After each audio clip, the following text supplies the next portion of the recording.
Okay, friends, today we discuss the next article in the topic solid state, and that one is nothing but the non-stoichiometric defects. Okay, before this non-stoichiometric defects, we discuss another two types of defects. Number first one is stoichiometric defects. Second one is nothing but the impurity defect, and now third non-stoichiometric defects. Okay, आता when you can consider here the stoichiometric defects, हा आपला झालेला आहे ज्याच्यामध्ये आपण Schottky defect, then Frenkel defect, vacancy defect, interstitial defects असे घेतलेले आहेत.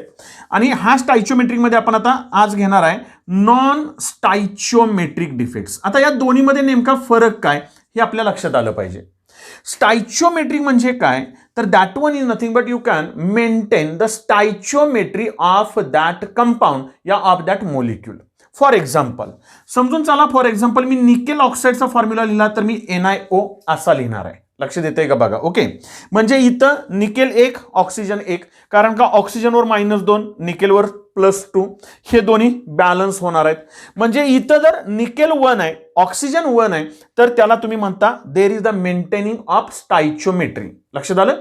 म्हणजे ह्याला आपण स्टाइचियोमेट्रिक डिफेक्ट्स. याच्यामध्ये आपण एक्झाम्पल कोणती घेतलेले आहेत तर that one nothing but the silver chloride, या you can say suppose for example there is also KCl like that one. Okay, म्हणजे ज्याच्यामध्ये आपण इथं स्टाइचियोमेट्री त्याची काय केलेली आहे, मेंटेन केलेली आहे. नंबर ऑफ ॲटम्स, या you can say the particles which are present in that given molecule.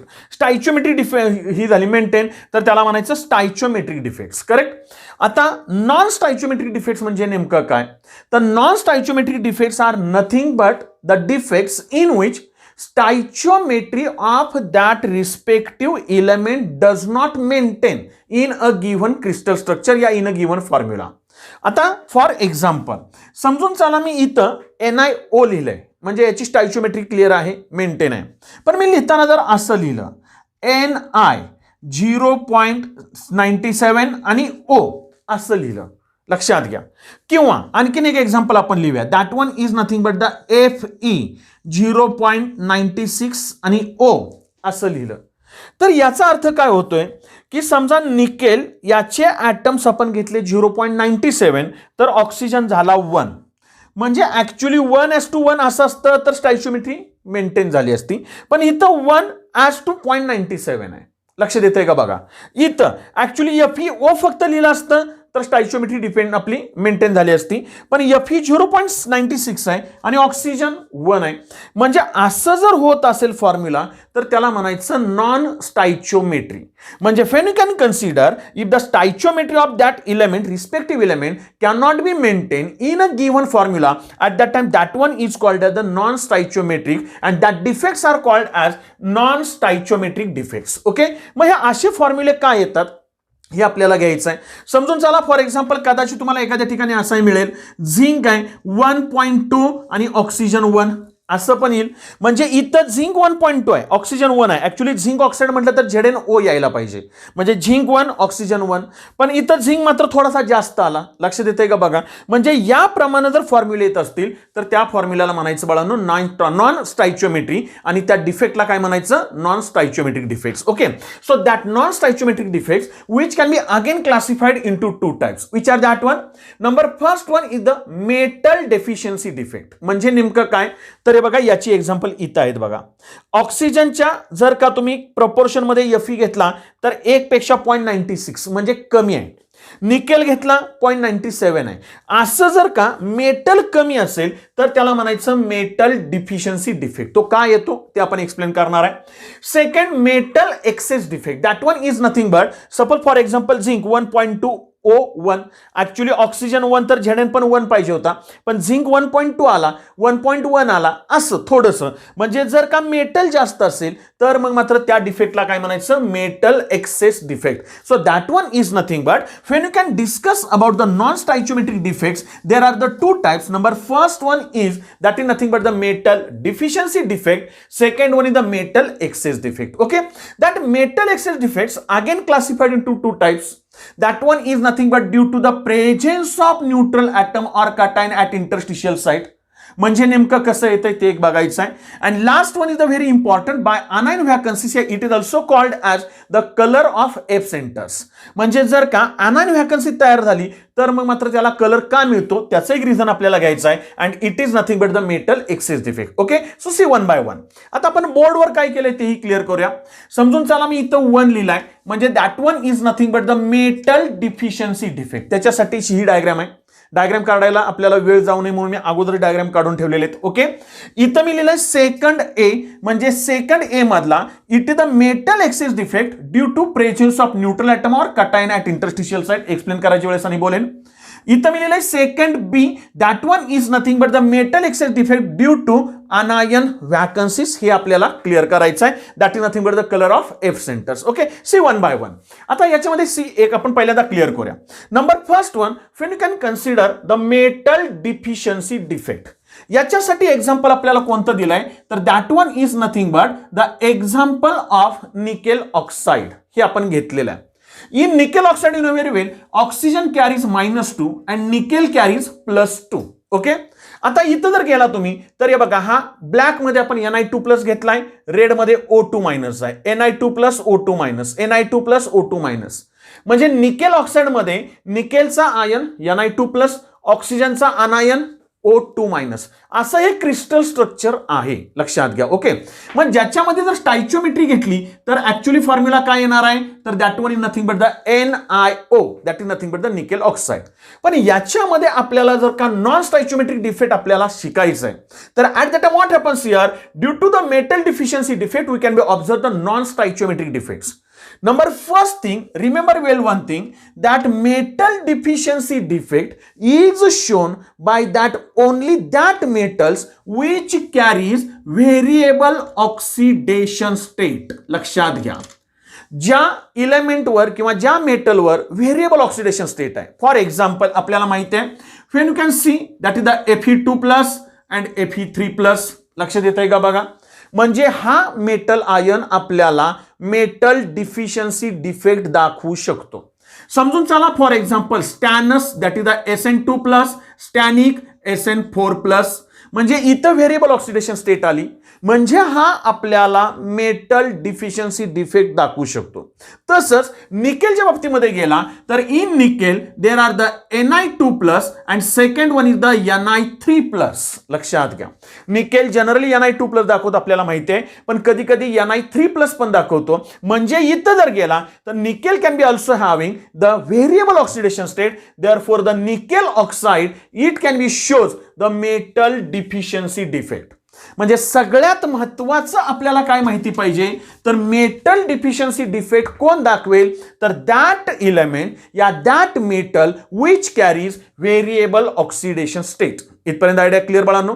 मग आता आपल्याला काय करायचं, first one, when you can consider this one, it is the nickel oxide. Okay, in which there are the Ni2+ ions which are bonded with oxygen 2- ion. आता जर समजून चाला, याची जर का आपण कॉन्टॅक्ट Ni3+ बरोबर घेतलं, लक्षात घ्या, म्हणजे Ni3+ आयन्स असलेल्या मध्ये बरोबर आपण हे घेतलं, लक्षात येतंय, तर this can be shows the metal deficiency defect या नॉन स्टायचिओमेट्रिक डिफेक्ट. म्हणजे नेमकं काय तर आपल्याला एक आता जरा व्यवस्थित बघा, अगदी सोपं आहे. Ni3+ म्हणजे एका निकेलवर 3+ आहेत. असाच मी आणखीन एक Ni3+ घेतला तर टोटल किती झाले मला सांगा, 6+ झाले.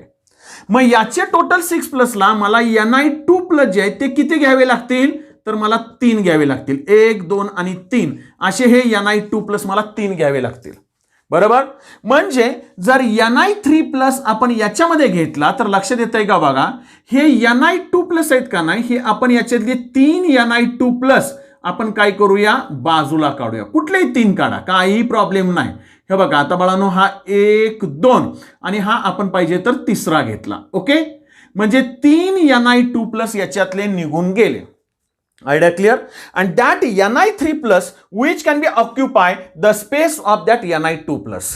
म्हणजे आता बघा, इथं मी लिहिताना जरा थोडासा ब्ल्यू मध्ये लिहिलाय, this one it is the nickel 3+.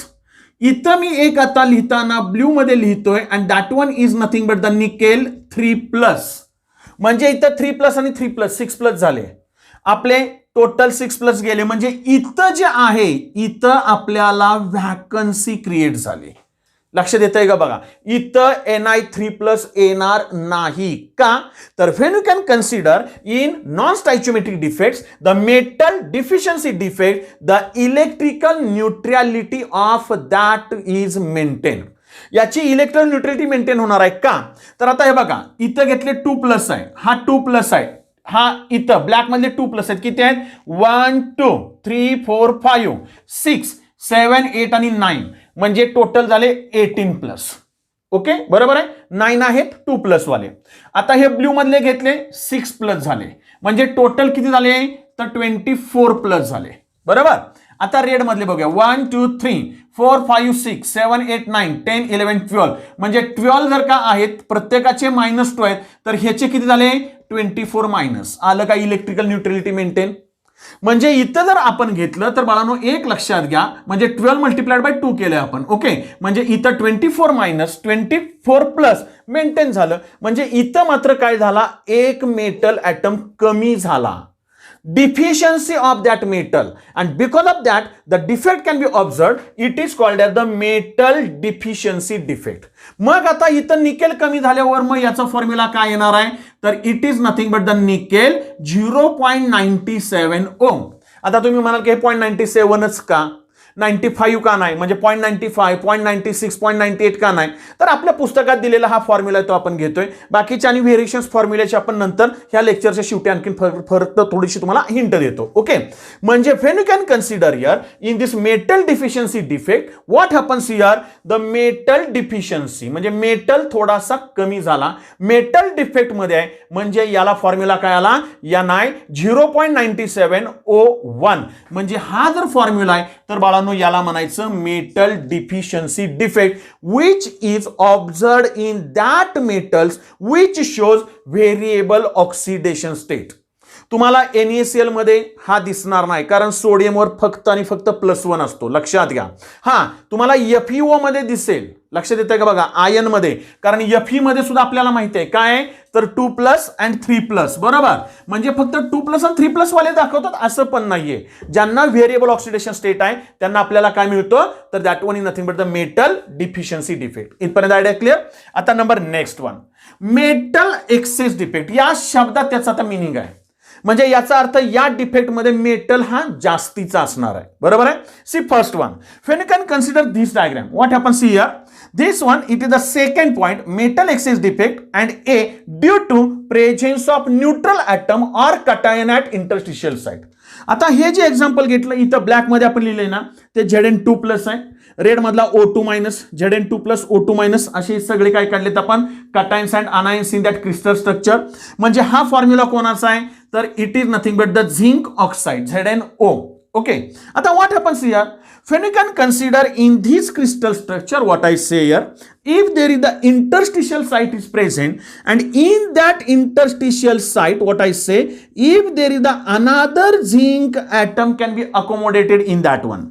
म्हणजे इथं जे इंटरस्टिशियल साइट आहे त्याच्यामध्ये आणखीन एक झिंकचा ॲटम येऊन बसला, लक्षात घ्या. रिकामी जागा आहे ना, त्याच्यामध्ये जाऊन बसला तो. पटतंय. म्हणजे जर समजून चाला हे झिंक ऑक्साईडचं क्रिस्टल आहे आणि ते जर का झिंक मेटलच्या कॉन्टॅक्ट मध्ये आलं, बरोबर आलं, म्हणजे that one is nothing but you can carry out the crystallisation of that zinc oxide with zinc. लक्षात येतंय का बघा. तर त्यावेळेस ह्या इंटरस्टिशियल साइड मध्ये जर का झिंक ॲटम हा जर येऊन बसला ना, तर that one is nothing but the zinc atom which can be accommodated the interstitial side at the time it is called at the due to presence of neutral atom. आता इथं काय होणार आहे, तर झिंकचा फॉर्म्युला ZnO मेंटेन होता, बघा लक्षात घ्या, पण एक्स्ट्रा झिंक आला, म्हणजे याचा फॉर्म्युला काय येईल, झिंक. ओके, आता किती आपल्याला माहित नाही, एक होता, त्याच्यामध्ये आपण असं करूया 1 + x, what ever, x may be 0.1 0.2 like that one. Okay, आणि इकडं O हा 1 आला.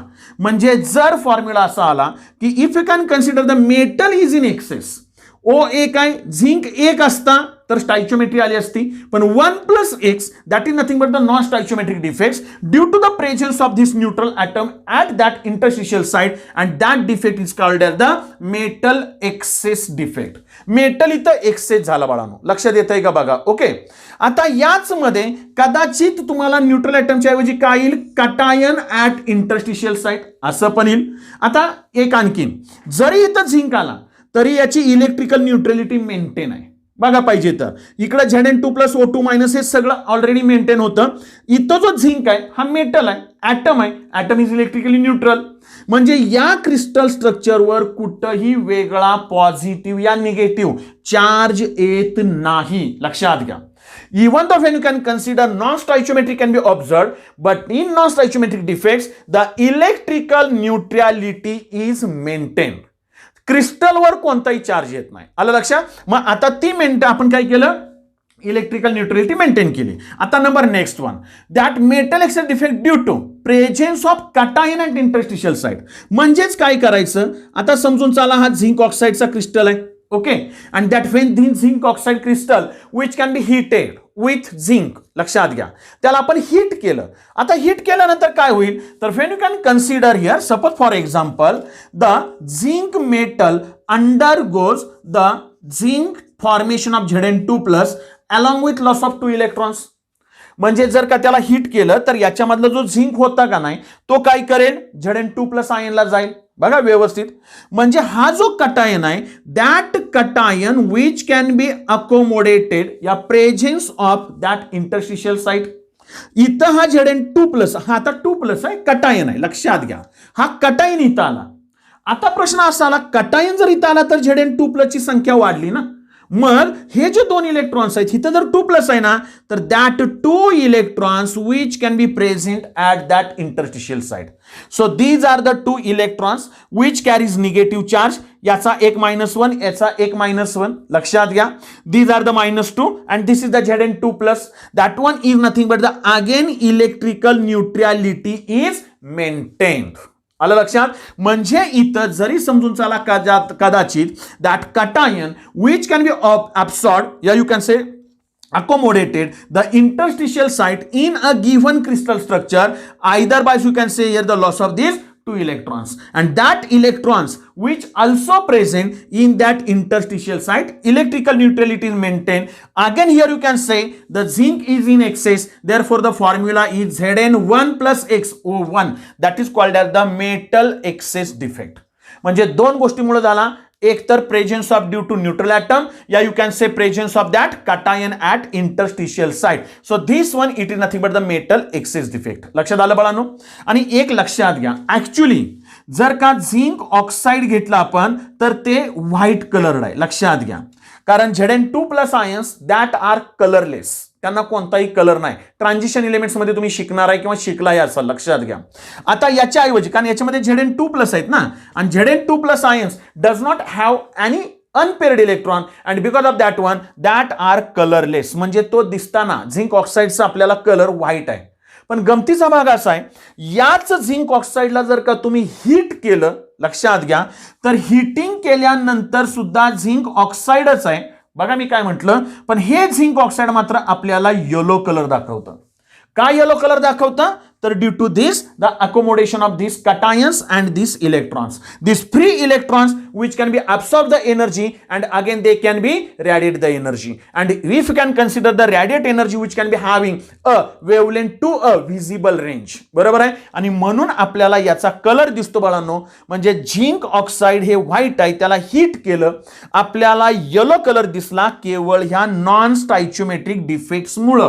लक्षात घ्या, म्हणजे या पॉइंट मध्ये आपण आलो. आता लक्षात आलं. म्हणजे हा झाला तुमचा metal excess defect which can be observed in zinc oxide. इथपर्यंत आयडिया क्लिअर बाळांनो. ओके, आता number next one, when you can consider the metal excess defect by anion vacancies, yeah, that one can be shown the color, yeah, that is also called as F center. हे जरा थोडंसं लक्षात घ्या. F center म्हणजे काय, तर F can be stands for Farb center. F can be stands for Farb. Farb is nothing but which can be having a meaning of that color. म्हणजे F centre किंवा कलरची सेंटर्स तयार होतात, म्हणून त्याला आपण एफ सेंटर म्हणतो. आणि हे कोणामुळे होतात, तर due to the anion vacancies. ह्याच्यात सगळ्यात चांगलं एक्झाम्पल आपण इथं ही डायग्राम जी काढलेली आहे, याच्यामध्ये ब्लॅक मध्ये आपण काय केलंय, +1, रेड मध्ये -1, +1 -1. आणि ह्याच्यासाठी सगळ्यात चांगलं एक्झाम्पल कोणतं, तर that one is nothing but the sodium chloride. त्याच्यावर +1, Cl वर -1. लक्षात येत आहे. मग NaCl मध्ये आपल्याला एफ सेंटर कसं येत आहे, की NaCl undergoes metal exchange defect, okay, due to the anion vacancies. आता अनायन व्हॅकन्सीज म्हणजे नेमकं काय, see first one. This one it is the crystal structure of sodium chloride in which the number of sodium ions can be balanced by the number of chloride ions. म्हणजे electrical neutrality already maintain आहे. Okay, लक्षात आलं का बघा. आता number next one, आपल्याला काय करायचं एक सांगतो. when you can consider here, suppose for example when this NaCl, what I say, which can be heated with sodium vapors. आपण NaCl ला जर का सोडियम वेपर्स बरोबर हीट केलं. आता आपल्याला माहिती आहे सोडियम वेपर्स म्हटलं की आपल्याला माहिती आहे Na ऍक्च्युअली गॅसियस स्टेट मध्ये येईल. Okay, that can be converted to Na+ काय मिळणार, इलेक्ट्रॉन मिळणार आहे. ओके, म्हणजे when you can consider the gaseous sodium can be converted to the gaseous sodium ion plus along with that electron. Okay, आता काय केलं, हे NaCl चं क्रिस्टल स्ट्रक्चर आहे सोडियम क्लोराईड. हे कोणाबरोबर हिट केलं, सोडियम वेपर्स बरोबर हिट केलं. NaCl तुम्हाला ऑलरेडी माहित आहे, आपण कॉमन सॉल्ट म्हणतो बाळांनो, it is also white coloured. लक्षात येतंय का बघा. ओके, व्हाईट कलर्ड आहे. आता याच्यामध्ये जर का थोडासा विचार करा, हे NaCl या सोडियम वेपरच्या कॉन्टॅक्ट मध्ये आलं की जिथं कोण तयार झालंय, Na+ तयार झाला. ठीक आहे. आता बघा गंमत काय होते, that Na+ ion, okay, which can be captures the Cl- ion from this crystal structure. Cl- ला लगेच कॅप्चर करतो आणि तिथं तयार कोण होतं, NaCl. याचा अर्थ काय झाला, की NaCl चं क्रिस्टल स्ट्रक्चर आहे. समजा आपण हिटिंग केलं सोडियम वेपर बरोबर, त्या सोडियम वेपर मधला Na+ तयार झाला. तो Na+ आणि समजून चला याच्यामधला Cl- हा एकत्र आला. आता मी हा पुसून टाकला. आता डोक्यात आला का बघा बाळांनो. म्हणजे इथला जो Cl- होता तो Cl- गेला कुठं, तर त्यानं Na+ बरोबर इथं कॅप्चरिंग केलं. बरोबर, म्हणजे Na+ and Cl- combines with each other, there is the formation of NaCl. इथं काय झालं, Cl- निघून गेला, म्हणजे इथं व्हॅकन्सी क्रिएट झाली. लक्षात आलं का बघा. ओके, मग व्हॅकन्सी जर क्रिएट झाली तर that vacancy is due to the anion and that one is called as the anion vacancy. आलं, म्हणजे आपल्याला जो डिफेक्ट मिळाला तो अनायन व्हॅकन्सीमुळे मिळाला. ठीक आहे. पण आता इथला जर Cl- गेला तर प्रॉब्लेम काय होणार आहे, प्लसची संख्या जास्त होईल, मायनसची संख्या कमी होईल, मायनस चार्जेस कमी होतील, म्हणजे इलेक्ट्रिकल न्यूट्रलिटी राहणार नाही.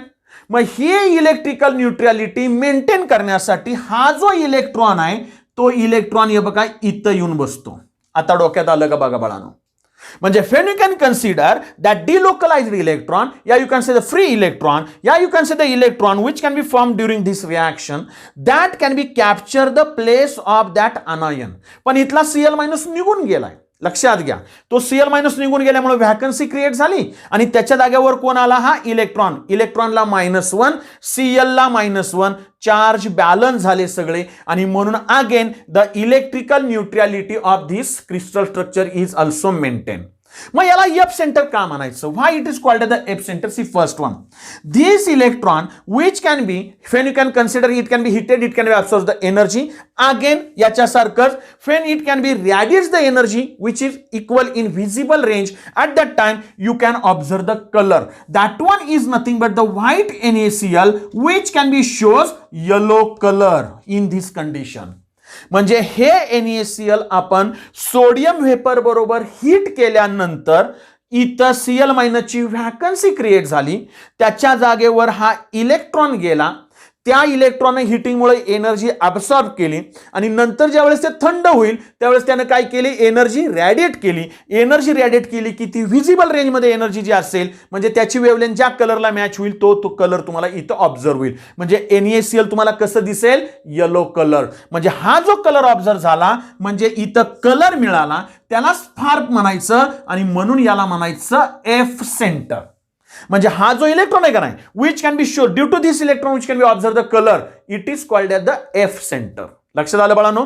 म्हणजे इथं जर NaCl घेतलं तर that sodium chloride, what I say, sodium chloride which can be shows the yellow colour. Okay, समजून चला मी लिथियम क्लोराइड घेतलं LiCl, लक्षात येतंय का बघा, तर which can be shows the pink colour. Okay, आणि when you can consider here the potassium chloride, that one is nothing but the KCl which can be shows the violet color. हे आपल्या माहितीसाठी फक्त लक्षात घ्या. म्हणजे इथं ऍक्च्युअली जर का तुम्ही घेतलं तर हे कलरलेस आहे, लिथियम क्लोराइड कलरलेस आहे, पण due to this one that is nothing but the lithium chloride which can be heated with lithium vapours at that time anion vacancy can be created. लक्षात येत आहे, which can be occupied by this electron and due to that one the if can say that because of that F center which can be observe the color आणि तो colour आपल्याला pink मिळेल. Similarly KCl which can be show the violet color. म्हणजे या F centre मुळे आपल्याला जो colour मिळाला इथपर्यंत आपल्याला बाळांनो हे आपले काय झाले, डिफेक्ट झाले. 3 टाइपचे डिफेक्ट्स आपण घेतले. Number first one is the stoichiometric defects, ते व्यवस्थित करा, त्याच्यामध्ये स्कॉटकी डिफेक्ट आणि फ्रिंकेल डिफेक्ट खूप महत्त्वाचा आहे. Number second one is the impurity defect, त्याचे पण आपण टाइप्स घेतलेले आहेत. आणि number third one is the non stoichiometric defects, याचे पण आपले हे 2 टाइप झाले, मेटल डिफिशियन्सी आणि मेटल एक्सेस. म्हणजे इथं सुद्धा आपल्याला आता जर का NaCl घेतला तर Na+ चे आहेत, इलेक्ट्रॉन आहे, पण याचा फॉर्म्युला काय येईल, Na, आणि हा समजा Cl 1 होता, याच्यामध्ये एक जास्त झाला म्हणून 1+X असा फॉर्म्युला येईल.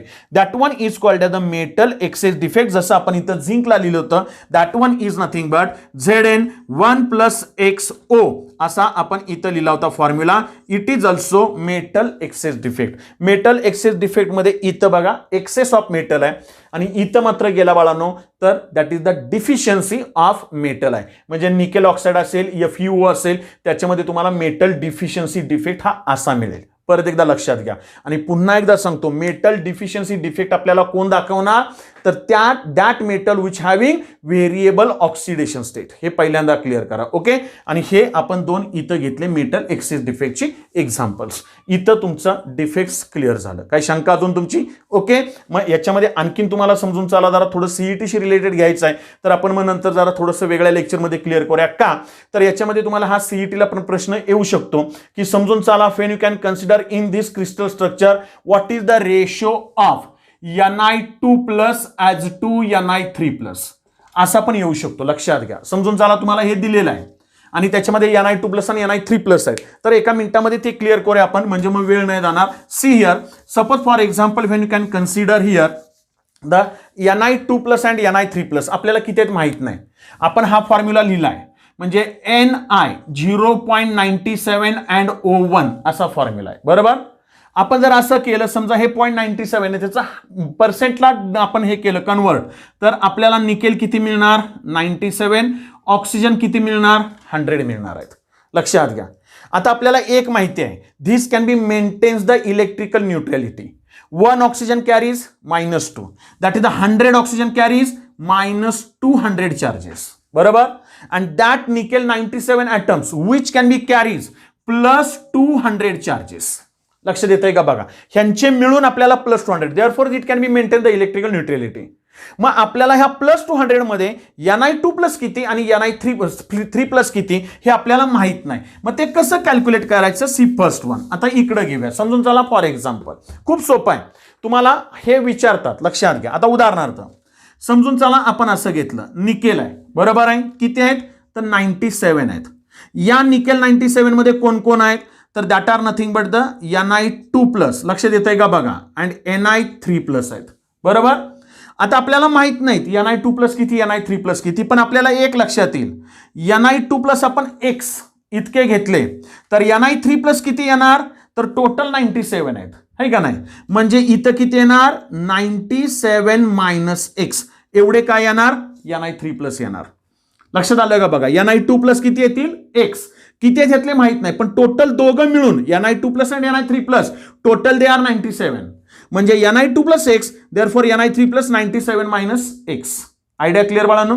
आता नंबर नेक्स्ट वन. याच्यावरचा टोटल चार्ज किती येणार आहे तर x × 2 म्हणजे किती आला 2x. आपल्याला माहित नाही ना किती येते. एका Ni वर 2+ आहे ते x आहेत म्हणजे टोटल पॉझिटिव्ह चार्जेस किती आले 2x. ओके. याचे टोटल पॉझिटिव्ह चार्जेस किती येतील. एकावर 3+ आहे म्हणजे 3 × 97 - x. एवढे हे त्याचे पॉझिटिव्ह चार्जेस येतील. बरोबर. आणि या दोघांची जर का मी ऍडिशन केली तर ती कुणाला इक्वल आली पाहिजे 200 ला. कारण इलेक्ट्रिकल न्यूट्रलिटी मेंटेन केली. ऑक्सिजन -2 चा -200 टोटल किती पाहिजे +200. आणि जे टोटल +200 हे बघा इथं आलं. समजलं. मग आता काय अवघड आहे मला सांगा. बघा 2x प्लस आता इथं किती येईल बघा. That one is nothing but 1. Okay. 21 म्हटल्यानंतर परत इथं किती आलं तर दॅट इज द 27 आणि 2 दॅट इज द 29. बरोबर. 2x + 291 आलं आणि हे किती येईल -3x इज इक्वल टू किती आलं 200 आलं. आता 2x - 3x म्हणजे किती आलं -x आणि आपण इकडे घेऊया. हा 200 आणि हा इकडे आला 200 - 291 म्हणजेच किती आलं x इज इक्वल टू किती येईल किंवा -x इज इक्वल टू -91 म्हणजे x इज इक्वल टू किती आलं तर 91 आलं. लक्षात आलं का बघा बाळांनो. मग x इज इक्वल टू जर का 91 आलं लक्षात घ्या. ओके. तर मग मात्र आपल्याला आता काय करायचं तर that one is nothing but x is equal to 91 इथं आले म्हणजे Ni2+ जे आहेत Ni2+ हे आले 91. बरोबर. आणि आपल्याकडे टोटल किती आहेत 97 म्हणजे Ni3+ हे किती असणार तर 6 असणार आहेत. झालं संपलं काम. म्हणजे Ni2+ ॲज टू Ni3+ काय रेशो आला 91:6 असा हा आपला रेशो येईल. आता लक्षात येतंय का बघा. म्हणजे याप्रमाणे सुद्धा तुम्हाला सीईटीला हे विचारलं जाईल. हे काय बोर्डसाठी नाहीये लक्षात घ्या. बोर्डाला हे करू पण नका. बोर्डाला फक्त याचं एक्सप्लेनेशन जे सांगितलं तेवढंच करायचं. पण जर सीईटीला असा प्रश्न आला सीईटी म्हणजे नीट जेई वगैरे सगळं आपण करतोय त्याच्यामध्ये तर मात्र या पद्धतीनं आपल्याला ते सॉल्व्ह करून घ्यावं लागेल. मग असंच थोडंसं काय करा तुम्ही प्रॅक्टिस करा की Fe 0.9601 याच्यामधला Fe2+ as to Fe3+ किती येतोय बघा. किंवा Fe 0.9501 त्याच्यामधला Fe2+ Fe3+ किती येतोय ते बघा. असं जरा थोडंसं आपण प्रॅक्टिस करायचं जमेल याप्रमाणे. Okay. So this one it is about the defects. Okay. Thank you very much.